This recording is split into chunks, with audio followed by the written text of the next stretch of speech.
Un jeune Français profite d'une popularité improbable sur les réseaux sociaux, où il partage sa vie de footballeur voyageur à la recherche de son premier contrat professionnel, un rêve qui s'est réalisé au Cambodge. Pendant plusieurs jours, fin 2023, Antoine Lemarié a figuré aux côtés des superstars Kylian Mbappé et Cristiano Ronaldo dans le top 10 des joueurs les plus recherchés sur le site de référence Transfermarkt. J'ai halluciné, c'est improbable, sourit le joueur de 27 ans qui, en France, végétait au niveau régional, à des années-lumière du haut niveau.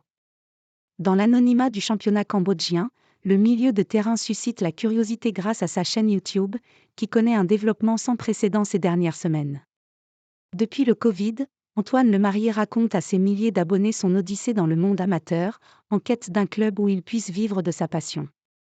Vendeur de glace, pizzaiolo, déménageur, voiturier.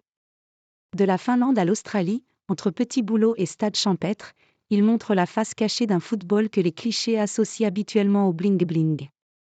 En Grèce l'an dernier, il a quitté en catastrophe un petit club de 3e division sans avoir été payé, après qu'un dirigeant l'a menacé de l'agresser.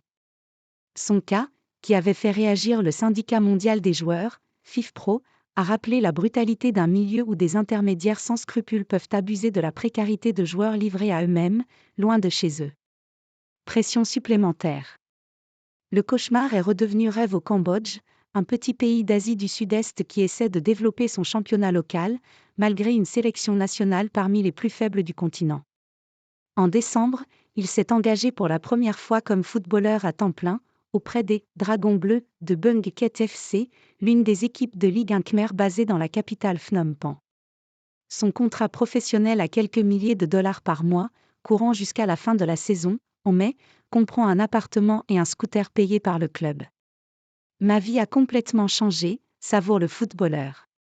Des amateurs en France le contactent pour des conseils, explique-t-il. La vidéo racontant son premier match a cumulé plus de 140 000 vues, un record pour sa chaîne.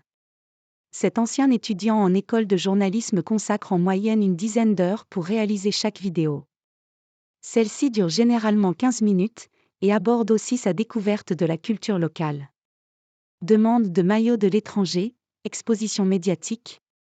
Sa présence a bouleversé le quotidien du Bung Ket FC. Il peut filmer, ça ne me dérange pas, ça fait la promotion du football cambodgien, explique son entraîneur, Ong Feng. Mais il doit conduire l'équipe vers la victoire, insiste-t-il. Dans un championnat où le nombre d'étrangers est fixé à 6 par équipe, Antoine Lemarié, seul Français en lice, ressent les attentes élevées, qui le conduisent à accélérer son adaptation en dépit de la chaleur. Être pro, ça rajoute une pression supplémentaire, concède-t-il.